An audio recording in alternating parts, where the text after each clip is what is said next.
ಎಲ್ರಿಗೂ ನಮಸ್ಕಾರ. ನಾನು ಏಕ್ತಾ ಭಟ್.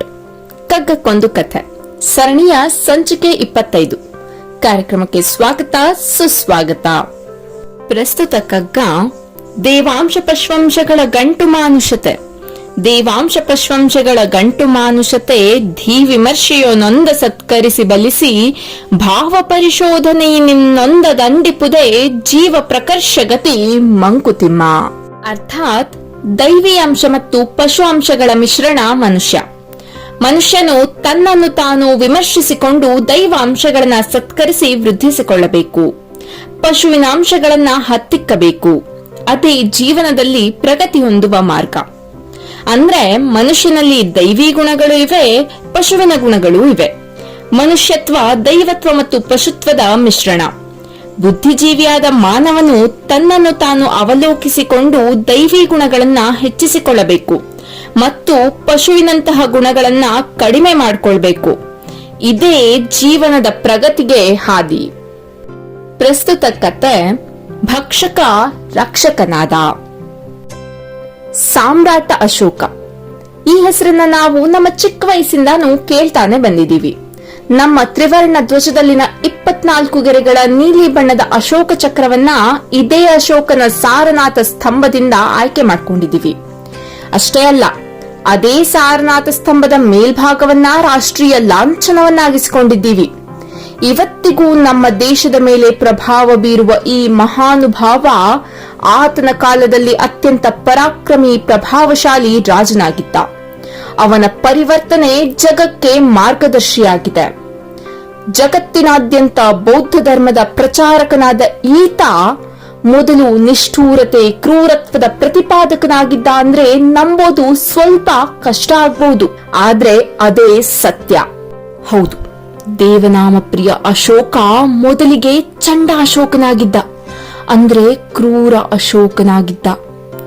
ಅತ್ಯಂತ ಪರಾಕ್ರಮಿಯಾಗಿದ್ದ ಅಶೋಕ ಬಿಂದುಸಾರನ ಮರಣಾನಂತರ ಸಿಂಹಾಸನವನ್ನೇರ್ತಾನೆ. ರಾಜಗದ್ದುಗೆ ಏರಿದ್ದೇ ತಡ, ಒಂದೊಂದಾಗಿ ತನ್ನ ಸಹೋದರರೆಲ್ಲರನ್ನ ಕೊಲ್ತಾನೆ. ಯಾಕೆಂದ್ರೆ ಅವನಿಗೆ ಮುಂದೆ ಸಹೋದರರ ನಡುವೆ ಕಲಹ ಬೇಡವಾಗಿರುತ್ತೆ. ತಾನೇ ಏಕಚಕ್ರಾಧಿಪತ್ಯವನ್ನ ಸ್ಥಾಪಿಸ್ತಾನೆ. ಅಶೋಕ ಚಕ್ರವರ್ತಿಯಾಗ್ತಾನೆ. ಸಿಂಹಾಸನಕ್ಕಾಗಿ ತನ್ನ ಸಹೋದರರನ್ನೇ ಸಾಯಿಸಿದ ನಂತರ ಅಶೋಕನಿಗೆ ಸಹಾಯ ಮಾಡಿದಂತಹ ಮಂತ್ರಿಗಳನ್ನ ಪರೀಕ್ಷಿಸೋ ಮನ್ಸಾಗುತ್ತೆ. ಅದಕ್ಕಾಗಿ ಹೂವು ಮತ್ತು ಹಣ್ಣು ಬಿಡುವ ಎಲ್ಲಾ ಗಿಡ ಮರಗಳನ್ನ ಕಡೀರಿ ಅಂತ ಅಸಂಬದ್ಧ ಆದೇಶವನ್ನ ಮಂತ್ರಿಗಳಿಗೆ ಹೊರಡಿಸ್ತಾನೆ. ಅವನ ಈ ಆದೇಶವನ್ನ ಪಾಲಿಸೋದು ಸಹಜವಾಗಿಯೇ ಮಂತ್ರಿಗಳಿಂದ ಸಾಧ್ಯ ಆಗಲಿಲ್ಲ. ಆಗ ಆತ ತನ್ನೆಲ್ಲ ಮಂತ್ರಿಗಳ ತಲೆಯನ್ನ ಕಡಿಸಿ ಹಾಕಿಬಿಡ್ತಾನೆ. ಒಮ್ಮೆ ಉದ್ಯಾನವನದಲ್ಲಿ ಅಶೋಕ ತನ್ನ ಉಪಪತ್ನಿಯರೊಡನೆ ಸುತ್ತಾಡುವಾಗ ಅಲ್ಲಿ ಹೂ ಬಿಟ್ಟ ಅಶೋಕ ಮರ ಕಾಣಿಸುತ್ತೆ. ಅಶೋಕ ಅದರಿಂದ ಉನ್ಮಾದಕ್ಕೊಳಗಾಗ್ತಾನೆ. ಆದರೆ ಅವನ ಒರಟು ಸ್ಪರ್ಶ ಆ ಮಹಿಳೆಯರಿಗೆ ಹಿಡಿಸಲಿಲ್ಲ.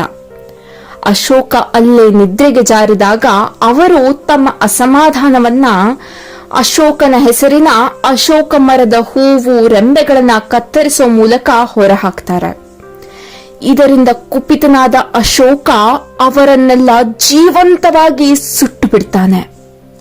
ಅಷ್ಟೇ ಅಲ್ಲ, ತನ್ನ ವಿರುದ್ಧ ದನಿ ಎತ್ತುವವರ ದನಿ ಅಡಗಿಸ್ಲಿಕ್ಕಾಗಿ ಕಾರಾಗೃಹವನ್ನ ಸ್ಥಾಪಿಸಿ ಅದಕ್ಕೆ ಅಶೋಕನ ನರಕ ಅಂತ ನಾಮಾಂಕಿತ ಮಾಡ್ತಾನೆ. ಅದು ನಿಜಕ್ಕೂ ಜನರಿಗೆ ನರಕ ದರ್ಶನವನ್ನೇ ನೀಡ್ತಿತ್ತಂತೆ. ಪೂರ್ವಜರಿಂದ ವಿಶಾಲವಾದ ಸಾಮ್ರಾಜ್ಯ, ಪ್ರಬಲವಾದ ಸೈನ್ಯ ಪಡೆದಿದ್ದ ಅಶೋಕ ಯುದ್ಧೋತ್ಸಾಹಿಯಾಗಿದ್ದ. ಅದೆಷ್ಟೋ ಬಾರಿ ದಂಡೆತ್ತಿ ಹೋಗಿ ವಿಜಯಶಾಲಿಯಾಗಿದ್ದ. ಕೊನೆಗೆ ಕಳಿಂಗ ದೇಶದ ಮೇಲೆ ಯುದ್ಧ ಸಾರ್ದ. ಯುದ್ಧದಲ್ಲಿ ಜಯಶಾಲಿಯೂ ಆದ. ಆದರೆ ಆ ಯುದ್ಧದಲ್ಲಿ ಮಣಿದ ಲಕ್ಷಾಂತರ ಸೈನಿಕರನ್ನ, ಪ್ರಾಣಿಗಳನ್ನ ನೋಡಿ ಮರುಗದ.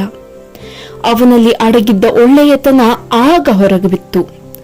ಲಕ್ಷಾಂತರ ಸಾವು ನೋವುಗಳನ್ನ ನೋಡಿದ ಅಶೋಕ ತಾನಿನ್ನೆಂದೂ ಯುದ್ಧ ಮಾಡೋದಿಲ್ಲ ಅಂತ ಶಸ್ತ್ರವನ್ನ ಕೈಬಿಟ್ಟು ಶಾಸ್ತ್ರವನ್ನ ಕೈಗೆತ್ತಿಕೊಂಡ. ಶಾಂತಿದೂತನಾದ, ಬೌದ್ಧ ಧರ್ಮದ ಮಹಾನ್ ಪ್ರಚಾರಕನಾದ. ತನ್ನ ಮಕ್ಕಳನ್ನು ಅದರಲ್ಲಿ ತೊಡಗಿಸಿಕೊಂಡ ಸ್ತೂಪಗಳನ್ನ ಕಟ್ಟಿಸಿದ, ಬೌದ್ಧ ಸಮ್ಮೇಳನಗಳನ್ನ ನಡೆಸಿದ ದೇವನಾಮ ಪ್ರಿಯ ಅಶೋಕನಾದ.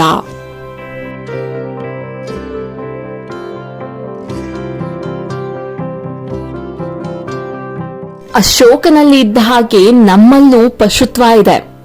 ಅದು ಅಶೋಕನಲ್ಲಿದ್ದಷ್ಟು ಭಯಂಕರವಾಗಿ ಕ್ರೌರ್ಯದ ರೂಪದಲ್ಲಿ ಇಲ್ಲದೆ ಇರಬಹುದು. ಆದ್ರೆ ಹಗೆತನ, ಆಲಸ್ಯ, ದುಶ್ಚಟ, ಸುಳ್ಳು, ಸಿಟ್ಟು, ಈರ್ಷ್ಯೆ ಮೊದಲಾದ ರೂಪದಲ್ಲಿ ಇರುತ್ತೆ. ಬಹಳಷ್ಟು ಬಾರಿ ಅದು ನಮ್ಮಲ್ಲಿರೋ ಪರೋಪಕಾರ, ಪ್ರಾಮಾಣಿಕತೆ, ಸತ್ಯನಿಷ್ಠತೆ, ಉತ್ಸಾಹ ಮುಂತಾದಂತಹ ಸದ್ಗುಣಗಳನ್ನ ಹತ್ತಿಕ್ಕಿ ಬಿಡುತ್ತೆ. ಇದರಿಂದ ನಷ್ಟ ಆಗೋದು ಯಾರಿಗೆ? ನಮ್ಗೇನೆ.